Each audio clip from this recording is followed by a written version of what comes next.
company. Two's a crowd, three's a party coming. Three's a party coming. Move around like fresh cash from the food is out when the booze is up when the sun is down. Enjoy the ride, get some pillows in the Chevy. Good morning. So we landed in Guadalajara and then we rented a car from a local guy. And if you guys are interested in renting a car from the local guy, send me a message on Instagram. I'd be more than happy to send his contacts. So today we're finally in Tequila and I thought I'd make a little guide. Something like where to stay, where to go, of course, what distilleries to visit. So the first distillery we're gonna go today is called El Tequileño. I'm gonna make sure to show the process of how they make it. It's one of my favorite distilleries. So, and then we had a little hiccup with one of the Airbnbs we're gonna stay at. And then we ended up staying at a really nice hotel, which is actually owned by Jose Cuervo. So I did put the reservation under my wife's name. And right now we're walking to El Tequileño and check out the distillery. So let's go do that. All right, guys, I wish you guys could smell this. You can just smell that like cooked agave that are coming in from those autoclaves. Autoclaves, I've talked about it before. Think about it as like a giant Instapot. It like cooks the agave faster than a brick oven. And that's what these guys are doing right here behind us.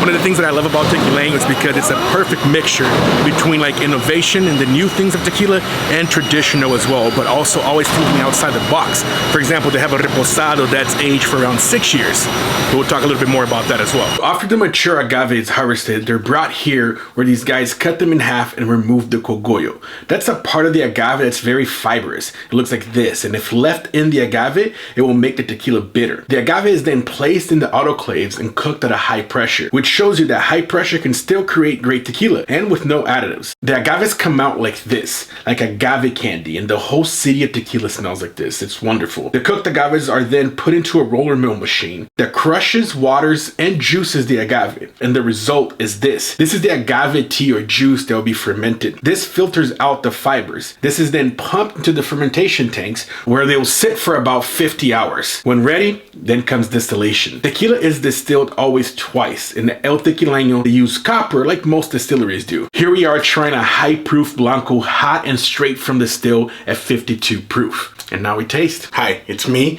And I'm sorry to take away from that video, but I realized that I never really talked about what the Reposado Rare was. So I actually don't have a Reposado Rare bottle because, to be honest, it's a little expensive. They run about $200. So the Reposado Rare is a Reposado aged for 6 years and 4 months. You might be thinking like, what do you mean? Like, that's an extra añejo, right? Tequila that's aged any longer than 3 years an extra añejo. But within the CRT laws, it says that an añejo and an extra añejo must be aged in a barrel that doesn't exceed 600 liters. This Reposado Rare was aged for 6 years and 4 months, but it was aged in a Pipon, which is a giant barrel, same wood as they would use in a smaller barrel, but this one uses around 23,000 liters. And it just really shows us like how wood and tequila react, and the space of it also matters. And not all the tequila is touching the wood. They actually just left it. It never got like mixed in or anything like that. They filled it and left it alone for 6 years and 4 months. I do have this little sample here that was sent to me by the Good Bottle podcast guys. Go follow them. I really appreciate this little sample.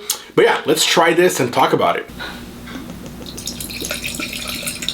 You know, it's interesting. I get like the extra añejo notes. I get a lot of like vanilla and oakiness from an extra añejo, but you know, I'm a Blanco drinker, so a lot of the times I feel like extra añejos can overpower the agave, and this doesn't at all. Like, the agave is what you first get when you smell it. For sure. And even if you let it sit and like open up a little bit, just as I'm talking here, I feel like I can get more of the like cooked agave. It's a little bit dry, you know, like as I'm talking, I feel like my mouth is a little dry, but it's very lingering. As I'm talking again, like I'm getting different notes and it's still like, you know, doing its thing in my mouth.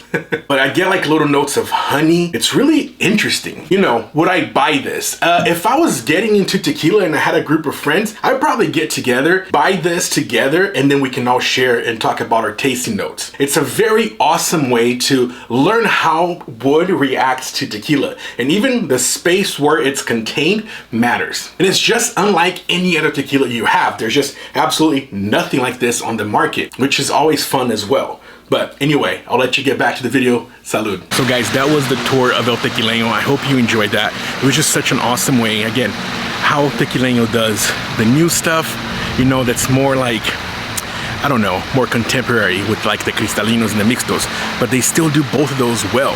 And then they have things that like blow your mind, like the reposado rare. And then they also have this amazing hotel inside their property called Casa Sai. It's a boutique hotel with, like, you see the pool behind me. Just absolutely amazing.